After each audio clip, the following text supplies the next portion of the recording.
Just want to talk to you about your career a little bit. Yes. You've talked about a couple things that have really been instrumental in helping make you who you are. One is the role of coming from an immigrant family.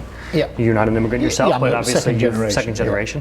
And of also watching your dad, as your dad has been a real inspiration for you. Can you talk a little bit about how both of those have made you who you are? Well, the first, is a fact. I mean, I don't think it sort of was front and center. I mean, I've probably become much more aware of it because, when my mother died, for example, I found the wedding certificate of my father's grandparents. They came from Russia in 1899, according to the marriage certificate. They probably had to register their marriage. They came from the Ukraine, Russian speaking, couldn't speak English, and the marriage certificate had 4 crosses on it. They couldn't, because they couldn't write their names in English, or they had Russian or Ukrainian names. So I think I'm more conscious of that now than before. But my father was, very front and center in all.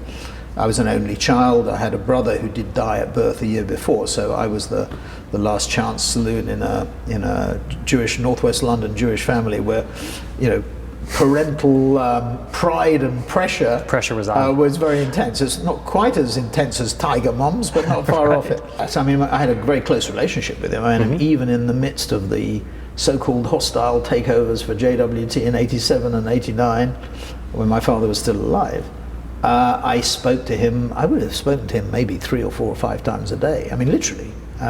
Even before we had those great clunky phones, not the smartphones.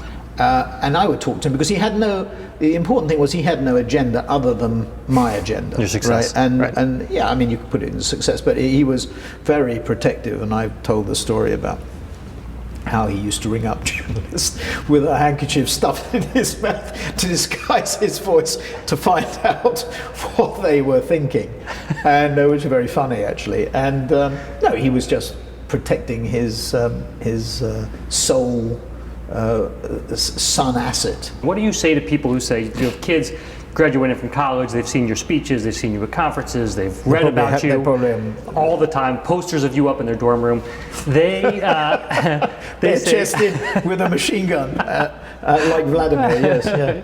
They say, I want to be like Sir Martin. What advice do you give someone who wants to follow in your footsteps? I don't think that should be an objective. No, I think you do, this is all trite stuff, but you do what you enjoy. My father's advice was, create a reputation, not external reputation, but internal reputation in a business, in an industry that you enjoy. And then if you want to do something on your own, you go and do it. But you don't flit from flower to flower.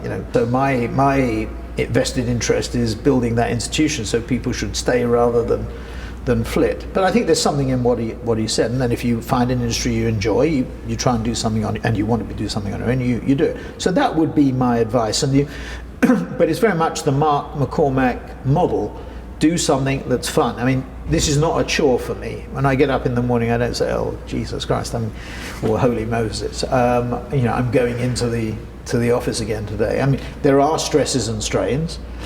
Sometimes think life does get a bit hectic, but in my view, there's no such thing as stress. It just means you're not having fun. That's great. Thank you so much for spending time with us today. Good. Thank you, Dan.